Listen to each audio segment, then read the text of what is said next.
Pela Boas Novas de televisão e também pela internet no site www.boasnovas.tv. Está no ar com você mais um programa Cabeça para Cima. Muito bom ter você nos assistindo aí em tantos lugares do Brasil e também do mundo, né? É a Boas Novas que chega até você nos mais longínquos lugares, porque nós temos alguém que nos apoia, que é o nosso semeador. É porque você, semeador, tem estado conosco, porque você tem semeado aqui na Boas Novas, nós podemos chegar aos mais distantes lugares levando a palavra de Deus. Obrigada a você que já entendeu esse desafio. Você que ainda não é um semeador, sinta-se desafiado a participar desse projeto. Você pode contribuir com R$1 por dia, R$30 por mês. R$1 pode parecer muito pouco para você, mas para a gente ele vai fazer toda a diferença. Assim como um pão, né? E um peixe, ou 5 pães e 2 peixes fizeram toda a diferença na mão do Senhor. Aqui o seu real será multiplicado e nós poderemos cumprir o nosso desafio e a nossa missão. Liga agora para 212-6300 ou entra no site e você 24 horas por dia poderá ter alguém que vai lhe atender e ajudar a você a ser um novo semeador. Obrigada pela sua participação. A expectativa que se tem sobre um lar cristão é que ele viva em harmonia. Contudo, nem sempre é isso que acontece. Muitas vezes o comportamento que se tem fora de casa, ele é completamente diferente daquele que acontece dentro do lar. Mas como que é o seu lar? O seu lar é um lar cristão? Nós queremos fazer você pensar sobre isso hoje. O Senhor Jesus pousaria a sua arca no seu lar? Vamos conversar sobre esse tema, desafiando você a refletir o que é o seu lar. Veja o nosso informativo e participa conosco. O que é um lar cristão? É aquele que é composto de pessoas cristãs? De forma alguma. Muito mais que isso.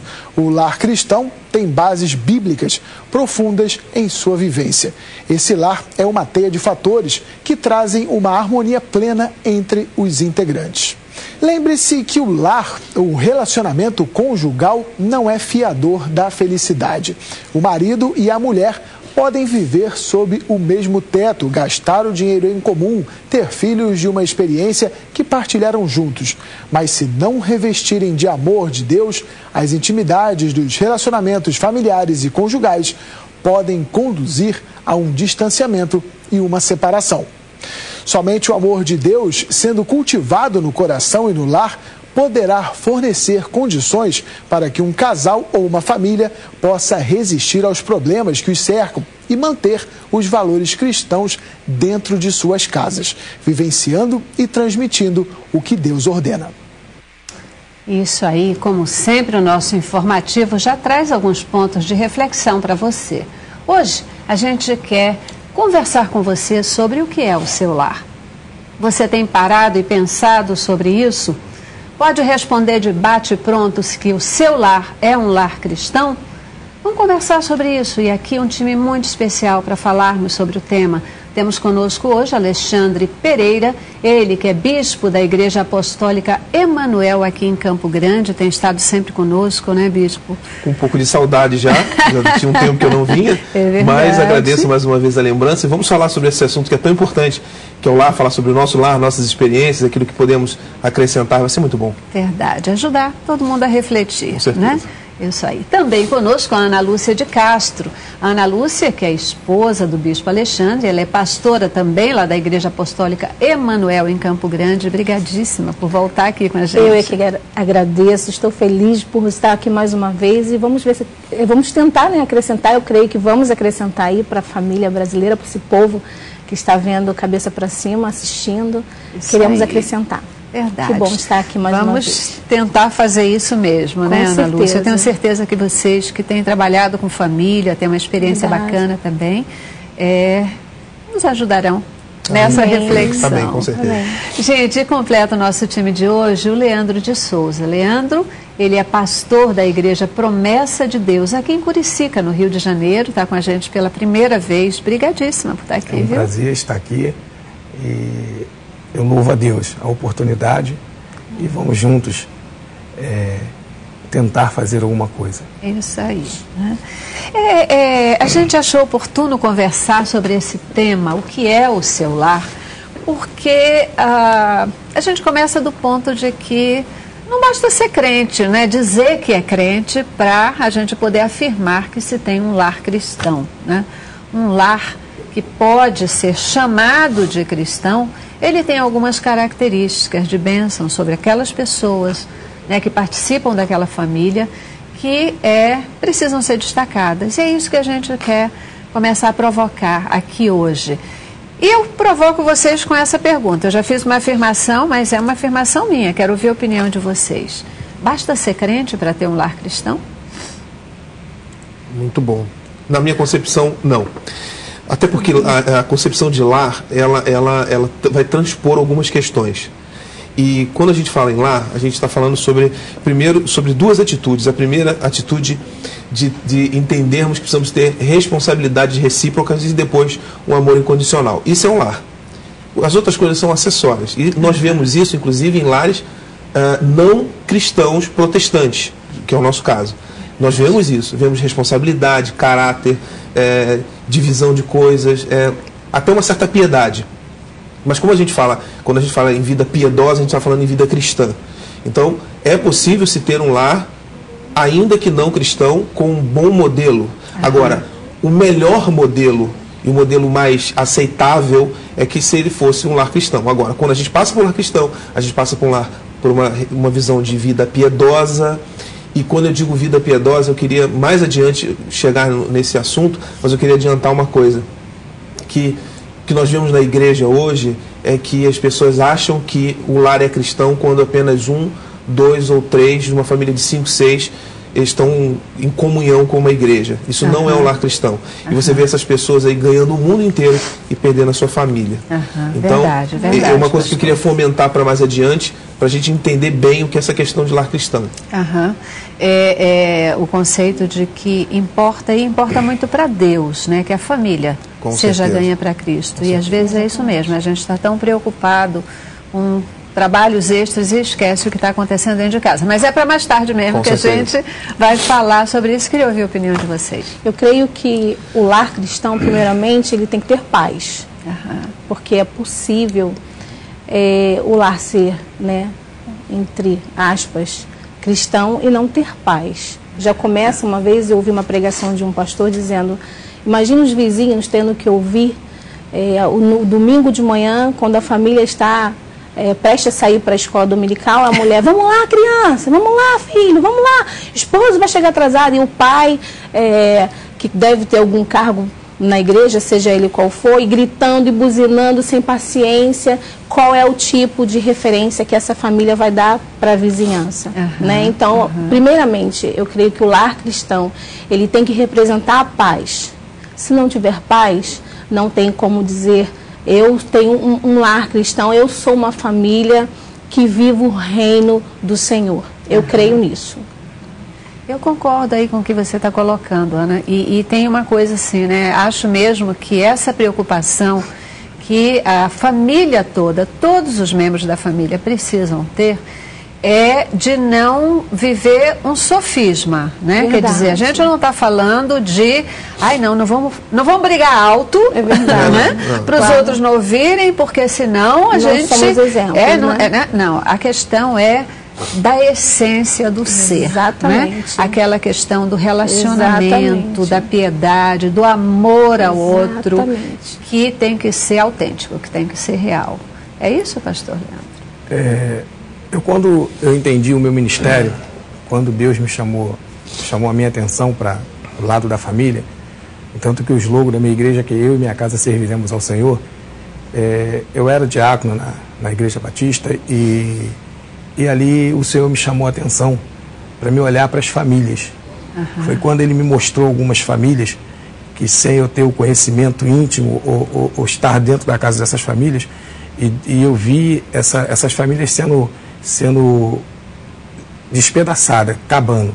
E ali eu chamei o meu pastor, conversei com ele e começamos um trabalho, um processo de oração, e foi muito gratificante, porque verdadeiramente o Senhor, Ele restaurou aquelas famílias. E aonde eram famílias de ministério, pessoas de ministério, e não tinham paz dentro da sua casa, não tinham Cristo dentro da sua casa. Pregavam, até pregavam, mas verdadeiramente não viviam o que pregavam. E ali eu entendi que dentro de um lar tem que ter união, tem que ter verdadeiramente uma união, porque o convívio a dois, a uma família, é muito difícil, mas com união você consegue compreensão, você consegue vencer as dificuldades, as barreiras e alcançar os seus objetivos. Foi quando eu entendi isso na minha vida e, graças a Deus, eu consigo trazer isso para dentro da minha casa. Bacana. Eu acho que tem aí, você acabou de colocar um slogan da sua igreja, que eu acho que ele pode valer para o nosso programa de hoje. E a gente até aprofundar um pouquinho o significado disso. Eu e a minha casa serviremos ao Senhor. O que é servir ao Senhor? Né? Como é que o nosso lar pode servir ao Senhor? Servir ao Senhor é só pregar o Evangelho? O que é? Quais são os valores de um lar cristão? Quando eu falei inicialmente sobre aquela questão das responsabilidades, primeiro de tudo, quando a gente vai para a base da questão da família, muita gente monta uma família, inicia uma família por muitos motivos que não são os motivos principais para a família. Pessoas se casam para sair de casa, pessoas se casam para se ver livre do pai, né? Eu já vi uma moça me contou assim: eu me casei porque eu queria me ver livre do jugo do meu pai, agora eu me vejo preso ao jugo do meu marido e não tem ninguém que me ajude, e não vai ter, porque se ela casou-se para sair de casa, para deixar a responsabilidade do pai, a Bíblia diz que ela vai ter a responsabilidade do marido. Pessoas se casam porque querem conquistar coisas, porque querem uma certa independência. Eu já disse isso aqui, nós tivemos uma discussão aqui muito interessante, quando eu digo que tem gente que casa para ser pastor, porque a minha denominação só ordena o homem casado. Isso aí, na minha concepção, é uma castração do ser humano. Aí ele só pode ser pastor, diácono, obreiro, presbítero, vice-deus, o que ele tiver que ser, se ele for casado. E aí a pessoa se casa, faz uma família, desgraça a vida das outras para ela poder se realizar. Então as pessoas já vão para a família, já vão montar um lar de forma errada. Aí montam um lar. Ela acha que tem um lar. Então ela esquece daqueles princípios, das bases lá, do alicerce da casa, que é responsabilidade mútua e o amor incondicional. Aí ele acredita que montar a casa, aí é o enxoval da coisa. A minha família está muito bem, porque eu tenho uma televisão de 50 polegadas, eu moro a 2 quadras da praia, meu filho estuda na melhor escola, isso, aquilo, outro. Porém, os filhos são mal educados, o casal pode ter televisão de 50 polegadas. É o reflexo, que não tem, exatamente, não tem uma programação que sirva. Eles podem estar assistindo esse exato momento agora, está assistindo Cabeça para Cima, está falando sobre família, a palavra está entrando, Deus está falando lá, mas aquilo vai passar pelas paredes daquela casa, porque ele não é um lar. O lar, ele é receptivo de coisas boas. O lar é a maior agência de recursos humanos que o mundo tem. Somos nós, pais, que vamos colocar na sociedade boas pessoas. Será que seria muita ousadia em dizer que os filhos, de uma certa forma, é o termômetro da casa, do lar, da família? Porque nós vamos ver o reflexo do filho que está em crescimento, se ele quer realmente se envolver com as coisas de Deus, adolescência, ou com o mundo secular, com as coisas do mundo, né? Porque são as portas que se abrem, são muitas, né? Começa pelas amizades no colégio, que nem todos são evangélicos, grande parte não é. E aí os adolescentes, principalmente adolescente, eu tenho uma filha adolescente, eu tenho um filho que está entrando na pré-adolescência, e a gente vê a dificuldade que é do relacionamento, né, com crianças que não são evangélicas, mesmo porque damos uma criação que dá a ideia até de que as crianças são pacatas, né? E aí começa a turbulência. Eu sou pacato, eu sou inocente demais, o que eu sou? E começa a transição da loucura, o que eu vou receber aqui desses amigos, né? Eu acho que o que você está colocando, né, filhos como reflexo, acho que pode ser um ponto de reflexão, sim, uma vez que a família, né, é a base de toda a sociedade. Exatamente. Ali que as pessoas são formadas, é a origem do nosso caráter, é onde nós aprendemos os primeiros passos. Sim. Os primeiros passos em todos os sentidos, os primeiros passos literais para aprender a andar, né, os primeiros passos da nossa formação intelectual, da nossa formação espiritual. Então é toda essa base. Então uma família, um lar saudável, ele gera pessoas saudáveis, né? Sem dúvida. E os filhos vindo como reflexo efetivamente desse processo, mas para que eles sejam um reflexo de um lar cristão, com essa marca, né, que a gente está buscando destacar e imprimir aqui hoje. Quais seriam os princípios que tem que prevalecer? Como que tem que ser esse lar? Vocês já falaram alguns pontos, mas eu quero ainda explorá-los um pouco mais, tá? Primeiro intervalo, pastor, e na volta eu prometo voltar com o senhor, tá bom? Nossa paradinha, vamos lá. Cabeça pra cima. Você está assistindo Cabeça pra Cima. Reveja este e outros programas em boasnovas.tv.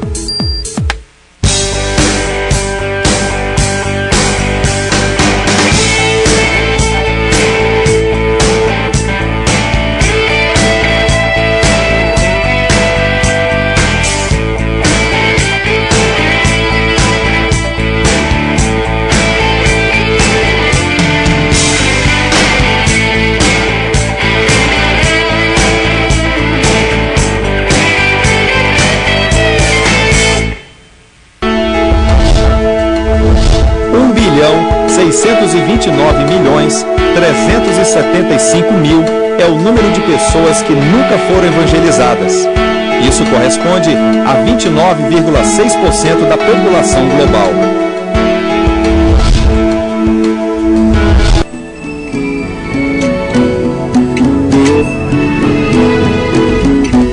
Deus amou tanto o mundo que deu seu Filho, seu único Filho, pela seguinte razão: para que ninguém precise ser condenado, para que todos, crendo nele, possam ter vida plena e eterna. Deus não se deu ao trabalho de enviar seu Filho apenas para poder apontar um dedo acusador e dizer à humanidade como ela é má. Ele veio para ajudar, para pôr o mundo nos eixos outra vez. Quem confiar nele será absolvido, mas quem não confiar terá sobre si, sem o saber, uma sentença de condenação. E por quê? Porque não foi capaz de crer no único Filho de Deus quando este lhe foi apresentado.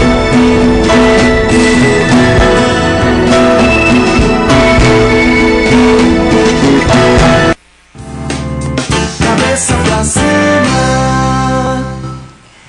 Pois é, a gente está no programa de hoje querendo refletir com você e querendo que você pare para pensar sobre o que é o seu lar. O seu lar é um lar que pode ser chamado de um lar cristão, é um lar onde o Senhor Jesus teria a tranquilidade de pousar a sua arca, né? O que é um lar onde o Senhor teria esse prazer de pousar a sua arca? Eu prometi e volto com o senhor. Eu fico analisando e vejo que quando nós pregamos a palavra, somos líderes, temos que dar um exemplo. Não só dentro da igreja, porque como o pastor, o bispo mesmo disse, muitos estão pregando, mas não estão vivendo aquilo que prega. Mas a igreja, a Bíblia, ela fala que a igreja ela começa dentro do meu lar. Não adianta eu pregar o amor, eu ensinar o amor para as pessoas e não viver dentro do meu lar. Uhum. Eu tenho que começar a amar primeiro dentro da minha casa. Verdadeiramente amar a minha esposa, entender a minha esposa a me entender e amar os meus filhos. Eu tenho 2 filhas, uma de 11 e uma de 3 anos, já fazer 3 anos, e o qual me preocupo muito, porque eu como líder, acaba minhas filhas, a minha filha até mais velha, pequena não, mas a mais velha, ela acaba sendo um exemplo da igreja. E o que ela vê, o que eu vejo demais acontecer é pessoas pregando nas igrejas ou na igreja e não vive o que prega dentro de casa. E o filho acaba sendo o espelho do pai. Uhum. Por isso que nós debatemos demais sobre esse assunto quando o filho na igreja, ele adora ao Senhor, ele louva ao Senhor e fora ele ouve música secular, ele canta, faz coisas que não agradam a Deus. Mas por que isso? Porque ele está vendo, talvez, dentro de casa, esse exemplo, ele está tendo esse exemplo. Ele olha para o pai, olha para a mãe, e na rua eles saem de mão dada, na igreja eles se olham, se conversam, mas dentro de casa não tem essa união, não tem esse amparo.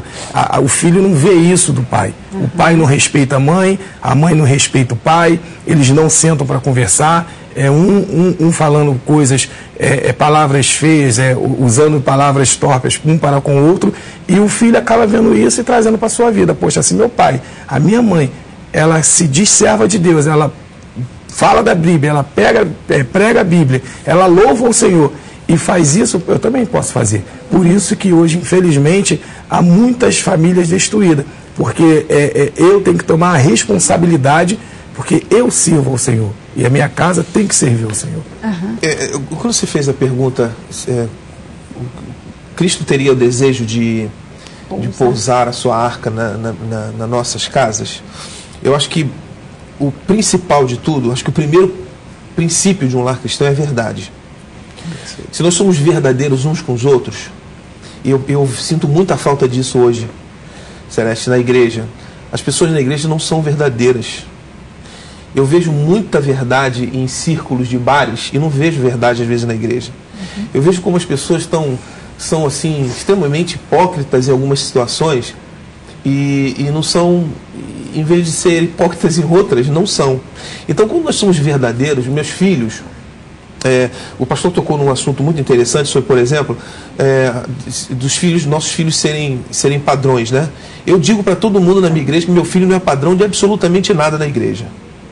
Não olhe para minha filha que tem 15, nem para o meu filho que tem 11 como padrão, que não são. Um é adolescente, o outro está na pré-adolescência, não são padrão de absolutamente nada, são um adolescente e um pré-adolescente.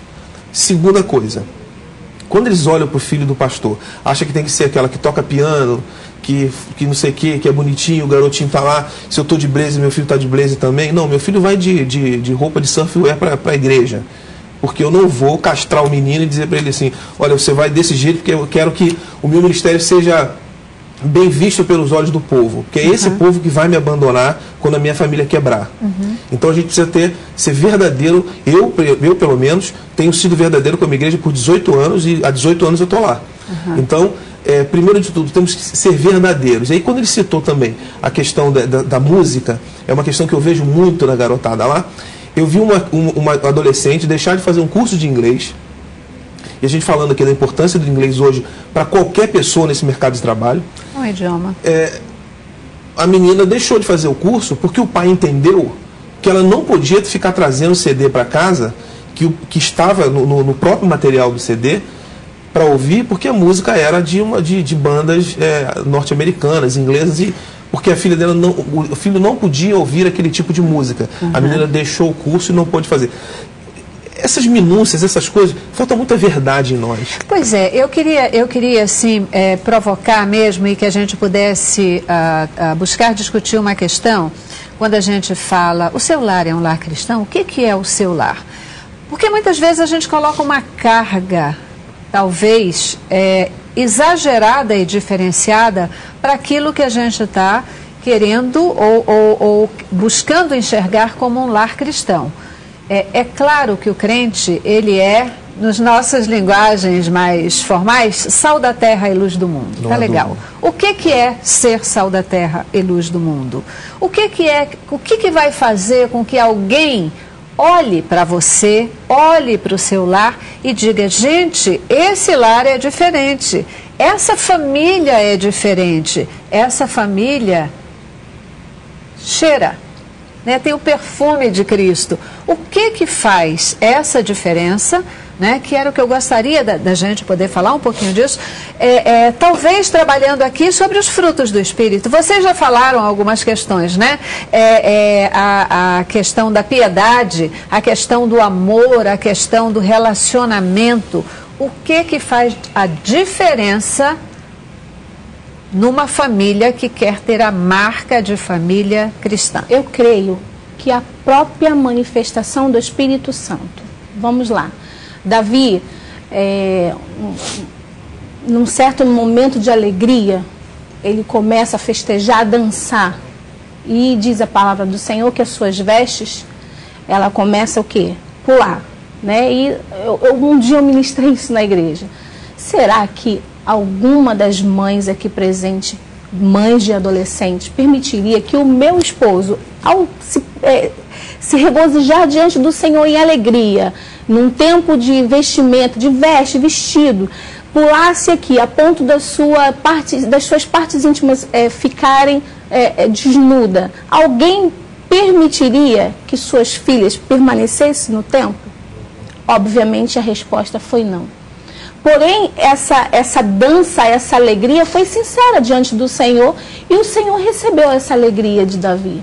E aí, qual é o ponto de referência que nós temos a nível de fidelidade, simplicidade, coração quebrantado? Porque é óbvio, né? A palavra já nos mostra que nós pecamos com palavras, com atitudes, com ação. Nós pecamos o tempo inteiro. E é claro que existem pecados que são terríveis, que nós podemos nos afastar desse pecado e dizer, não, isso aí eu não vou entrar aí. Mas tem uns que cometemos o deslize sem querer na palavra, vai lá e já foi, Senhor, perdoa, já foi. Mas é óbvio que nós podemos muito bem tentar amenizar essa coisa do pecado, mas sempre ter o entendimento de que nós não somos perfeitos e que nós queremos o quê? A harmonia do Senhor dentro da nossa casa. A partir desse princípio, eu creio que daí tudo flui muito bem, porque os nossos filhos vão falar, não, meus pais são sinceros. Sinceridade, né? Vai entrar a sinceridade, os filhos não entendem, não, meus pais são sinceros. Quando eles querem conversar, eles vão conversar abertamente. Quando eles querem dizer assim, olha, não dá, isso aqui não pode ser. Porque não adianta eu chegar na igreja e dizer como pastora, olha, minha querida, olha, fulano, você está desagradando ao Senhor. E os meus filhos vão também desagradar tanto a congregação do justo, como também vão desagradar ao Senhor. Então, ter a consciência que eu vou repreendê-los, para que o amor de Cristo cresça e que eles busquem esse amor. Então eu creio que simplesmente o Espírito Santo, ele conduz e traz esse cheiro, essa Shekinah, esse pouso da arca, essa manifestação de amor que você vai olhar todos, vai simplesmente analisar, não, esse está carente do Espírito Santo, eu vou tolerar, esse precisa da manifestação da graça de Deus, eu vou ajudar. Eu creio que podemos partir desse princípio. Pegando um gancho, quando eu falei que a nossa família é o exemplo da igreja, a minha família tem que ser o exemplo da igreja. Eu cobro isso, eu não posso ser hipócrita de, como a pastora disse, cobrar ou ensinar o filho de alguém alguma coisa e não trazer isso para a minha vida ou não ensinar a minha filha. A minha filha, ela tem 11 anos, ela já conhece o bem e o mal, ela já sabe o que é certo, o que é errado. Eu não posso aceitar, eu como um homem de Deus, eu como um pastor de uma igreja, independente de pastor ou não, mas como um servo do Senhor, que é o princípio de tudo, todos nós estamos aqui como servo do Senhor, estamos aqui para servir a Ele. Eu não posso aceitar eu chegar em casa e a minha filha... eu entrar na minha casa e a minha filha ouvindo músicas seculares, coisas que não agradam. Um exemplo muito, muito forte é o funk, né? Não sou contra o funk, quem gosta, gosta. Hoje tem vários grupos, né? Gospel Mix, tem Gospel Night, tem vários grupos hoje que pegaram o ritmo e acrescentaram letra, palavra de Deus em cima. Então é legal para o jovem, para a juventude, é perfeito. Eu gosto de ouvir também, ouço também, tem pagode hoje. Eu até vi o programa que o Juninho do Banjo estava aqui tocando. Poxa, é legal. Então, para que eu posso ouvir o Juninho do Banjo? Ele está falando a melodia, a letra, ele está falando de Deus. Para que eu vou ouvir um outro grupo que está falando de traição, que a mulher traiu, que o marido arrumou outra na rua? Eu acho que o senhor está falando da questão da essência, daquilo que a gente ouve e daquilo que a gente faz, né? O problema não está em ouvir a música secular, mas que tipo de música que você ouve? O que isso está trazendo, acrescentando para você? Quanto que isso vai ser uma inspiração para a tua vida, para o bem ou para o mal? E isso, efetivamente, faz toda a diferença. O problema não é que eu não posso, é pecado, eu não posso ouvir música secular, mas é que tipo de música a gente está ouvindo, né? O que isso, quanto isso está edificando ou não a nossa vida? Com certeza.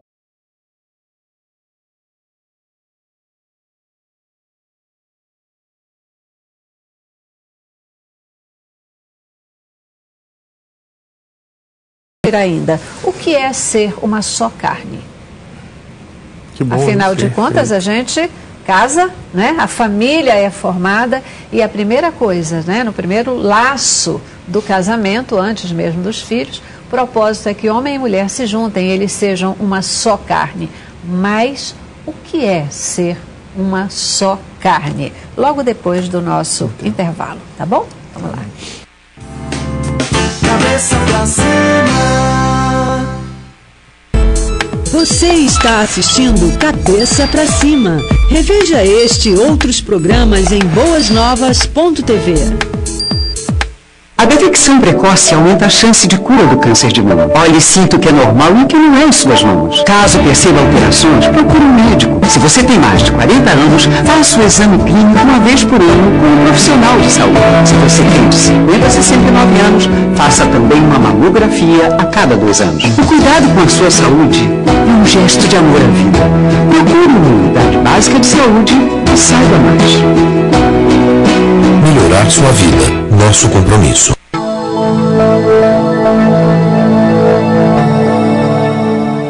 Se você tem um desejo que nenhuma experiência deste mundo será capaz de satisfazê-lo, a explicação é fácil.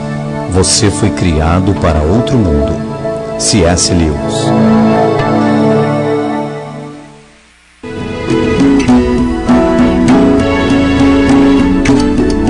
O Senhor é o meu pastor e nada me faltará. Tu me acomodaste em exuberantes campinas, encontraste lagos tranquilos e dele posso beber. Orientado por tua palavra, pude recuperar o alento e seguir na direção certa. Mesmo que a estrada atravesse o vale da sombra da morte, não vou sentir medo de nada, porque caminhas do meu lado, teu cajado fiel me transmite segurança. Tu me renovas e o meu desânimo desaparece. Minha taça transborda de bênçãos. Tua bondade e teu amor correm atrás de mim todos os dias da minha vida. Assim, vou viver em casa no templo de Deus por todo o tempo em que eu vivo.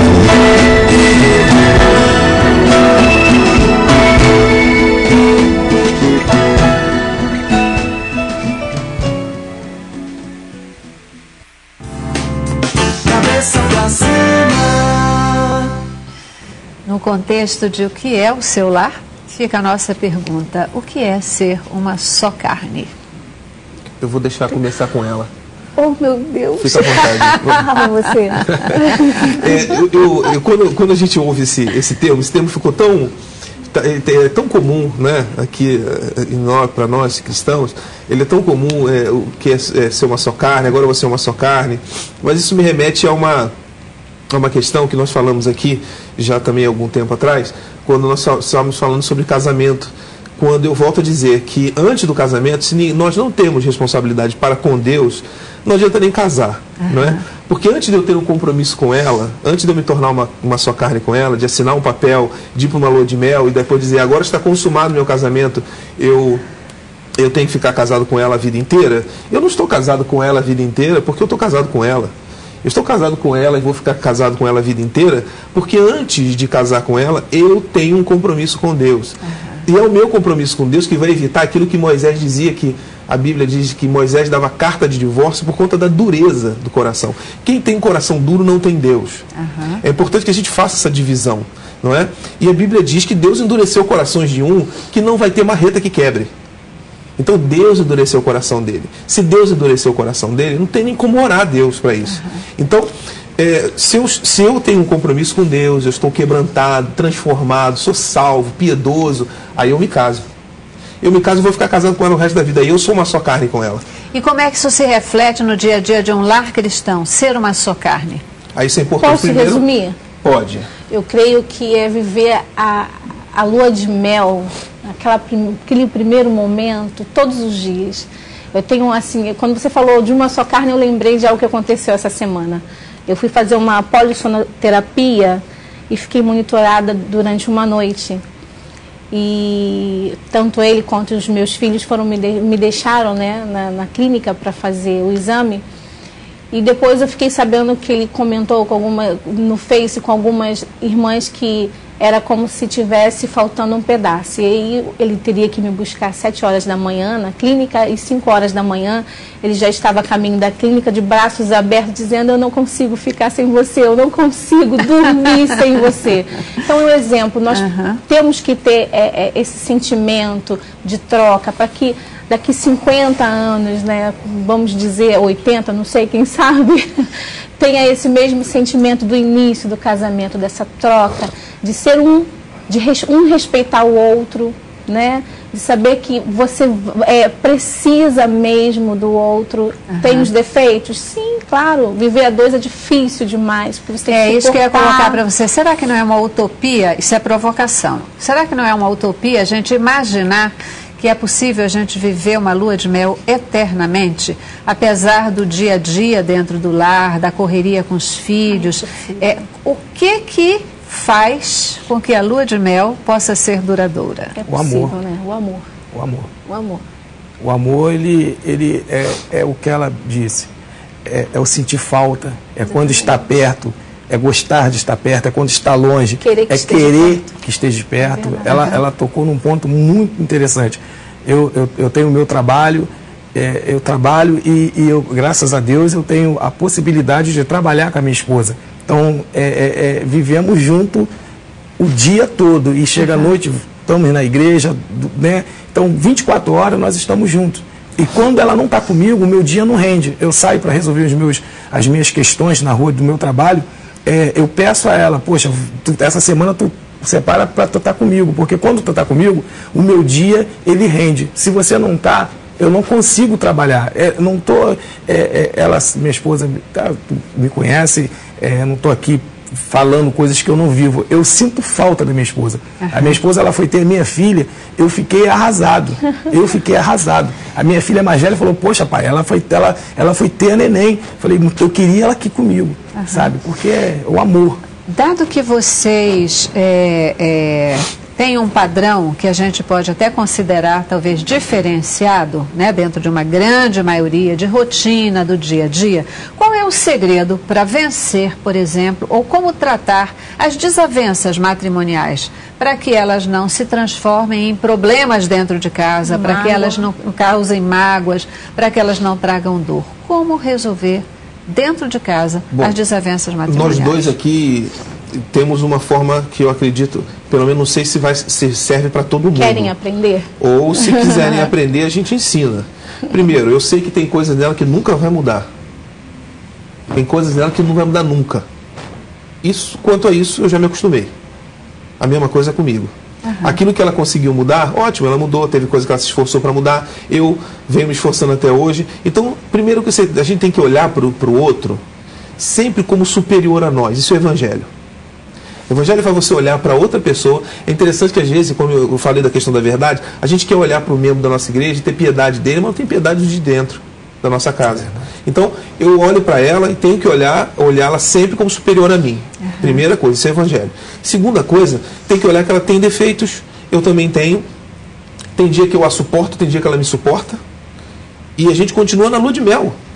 Tem dia que eu acerto... Tem momento para falar, momento para se calar. Que na hora que a gente... pastor, o bispo, o senhor briga com ela? Ela tenta brigar comigo. Ela fala assim, olha pra mim que olha pra mim que eu vou falar com você, eu olho pra ela. Ela começa a rir. Querem aprender, esse é o segredo. Ela começa a rir da minha cara. Então, eu não consigo. Aí pronto, resolveu o problema. O problema está resolvido. Desmonta. Dois só brigam quando os dois querem, exatamente. né? Isso é um fator. Isso é um fator. Deixa eu ver o Leandro também, num dos segredos dele. Quando a minha esposa, eu não era servo de Deus, né? Eu conheci ela, a minha vida foi tudo foi muito corrido. Eu namorei com ela 3 meses e fui morar com ela e já estou há 14 anos, né? Graças a Deus, hoje servo do Senhor, há 8 anos já como servo do Senhor, da igreja. Mas a minha vida toda, desde quando eu conheci ela até o dia de hoje, sempre foi a mesma coisa. Tá? Deus veio, ele veio a mudar, a acrescentar ainda mais amor, tá? Não porque quando você não tem Cristo, a tua vida, querendo ou querendo, ela é diferente, você vê as coisas diferentes. Mas lá em casa, tudo é a base de muita conversa. Falar a verdade é muito bom, mas temos que ouvir a verdade. Quando ouve a verdade, é interessante que mexe com a gente. E a questão é essa, é querer ouvir a verdade. Porque muitos querem falar a verdade, mas na hora de ouvir, saber ouvir, não quer ouvir. E lá não, lá eu com a minha esposa, ela não passa a mão na minha cabeça, não somos perfeitos, temos as nossas falhas, e quando acontece qualquer coisa que ela vê que está errado, isso é ser uma só carne, ela se preocupa comigo, ela me chama, olha amor, você agiu errado nisso, você não era para ter feito isso.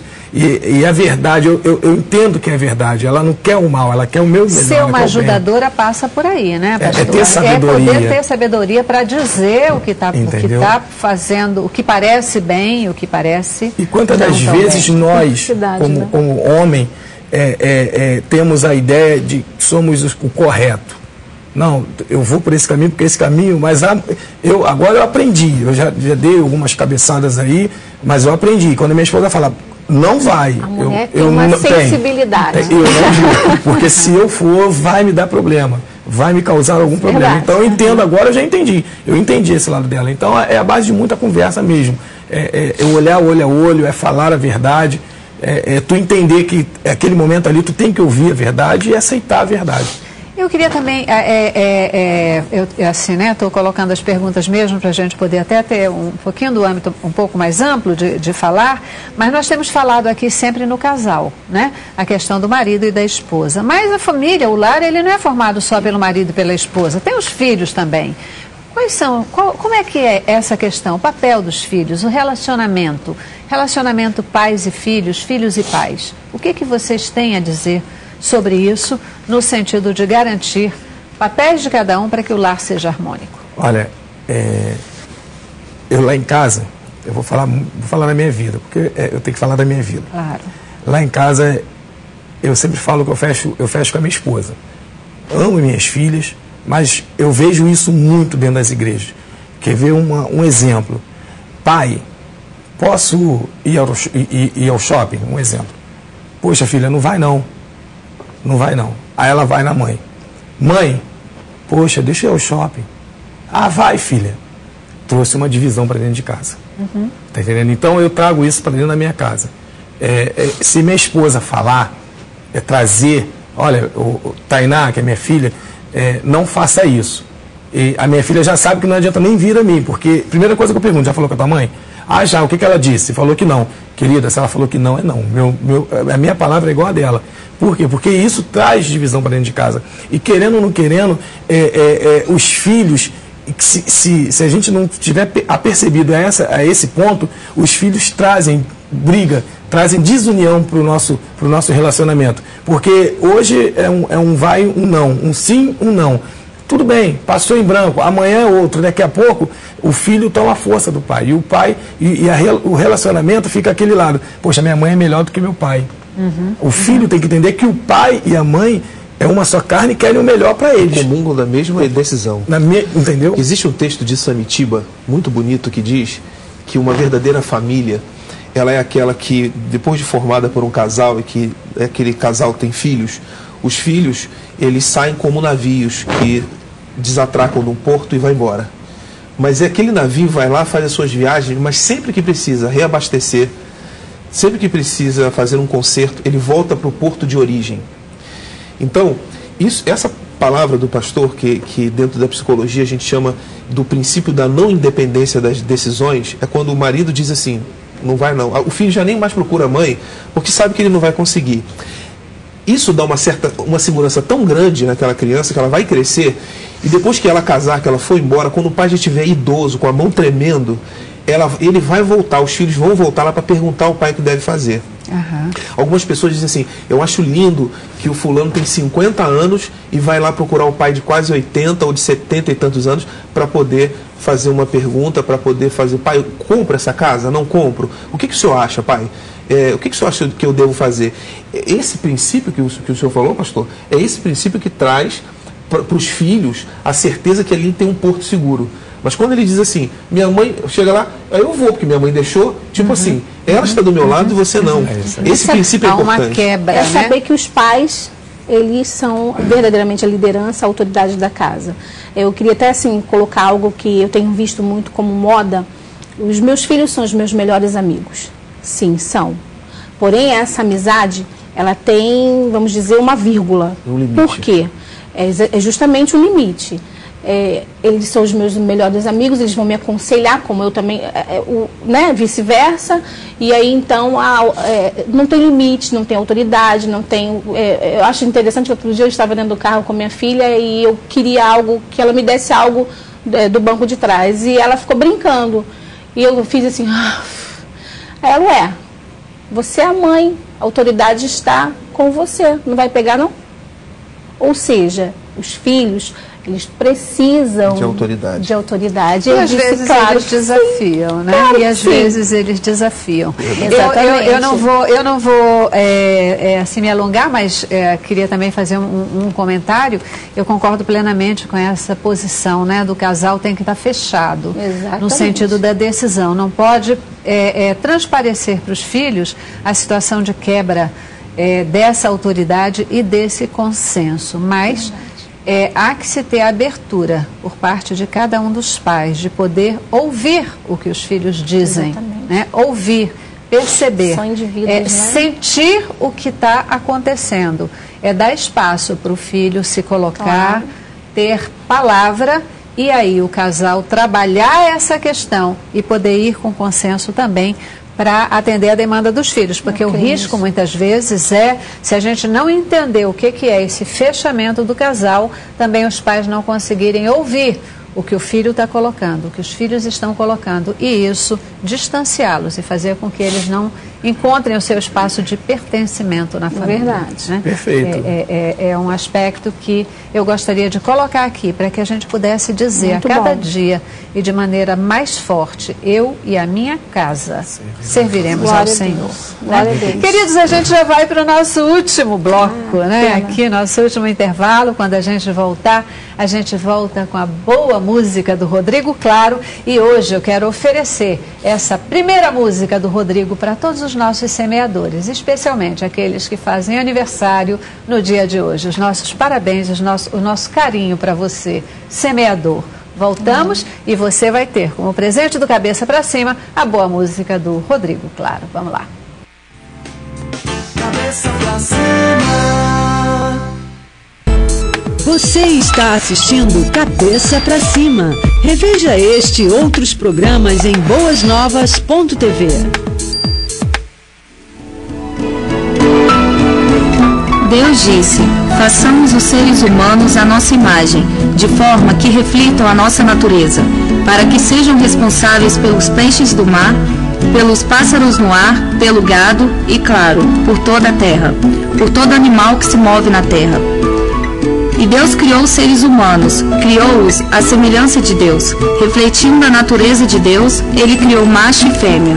E então os abençoou. Cresçam, reproduzam-se, encham a terra, assumam o comando. Sejam responsáveis pelos peixes no mar e pelos pássaros no ar, por todo ser vivo que se move sobre a terra.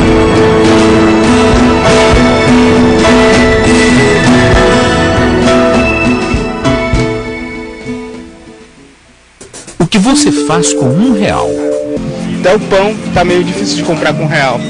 Alguns pães, pagar o flanelinha, pouca coisa hoje em dia, né? R$1, um peixinho chamado pititinga. Aqui chama pititinga. É a única coisa que se pode comprar com R$1. Com R$1 por dia, famílias são restauradas. Torne-se um semeador da Boas Novas e vamos juntos cobrir o Brasil.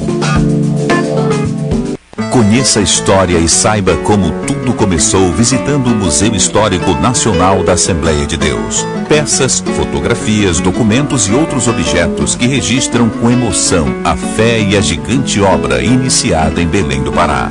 Forme a sua caravana, ligue e agende a sua visita. 9166-8360. Museu Histórico Nacional da Assembleia de Deus. Rua João Diogo, 221, Cidade Velha.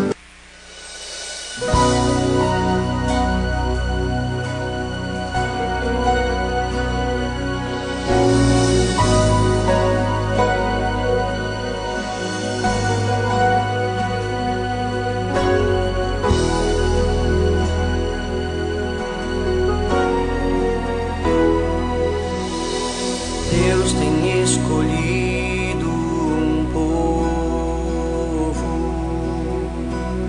para sua glória e louvor, que se coloque à disposição do reino para um novo tempo de restauração. Deus tem escolhido um povo para sua glória e louvor, que se coloque à disposição do reino para um novo tempo de restauração. Esse é o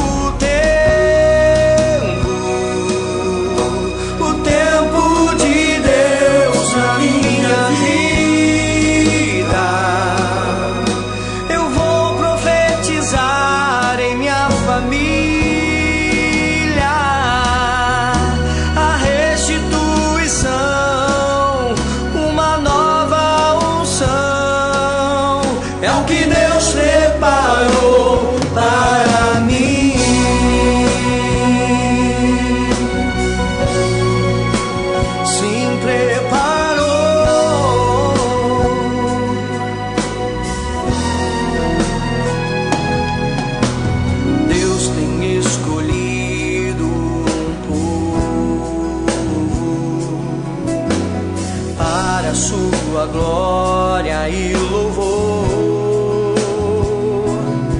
que se coloque à disposição do reino para um novo tempo de restauração.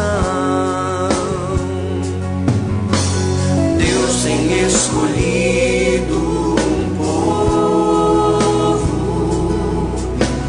para sua glória e louvor, que se coloque à disposição do reino para um novo tempo de restauração. Esse é o tempo de Deus na minha vida. Eu vou profetizar em minha família a restituição, uma nova unção. É o que Deus separa.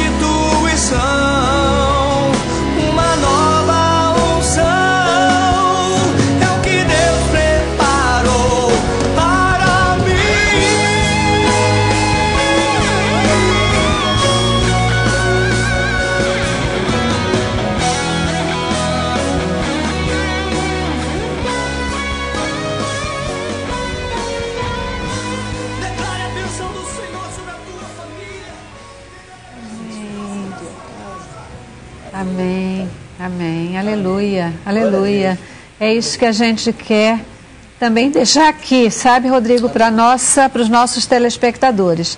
A bênção do Senhor, né, uma profecia de restauração, de restituição, né, e do amor de Deus. Obrigadíssima pela essa bela canção, presentaço, né, também para a gente que está aqui. Né?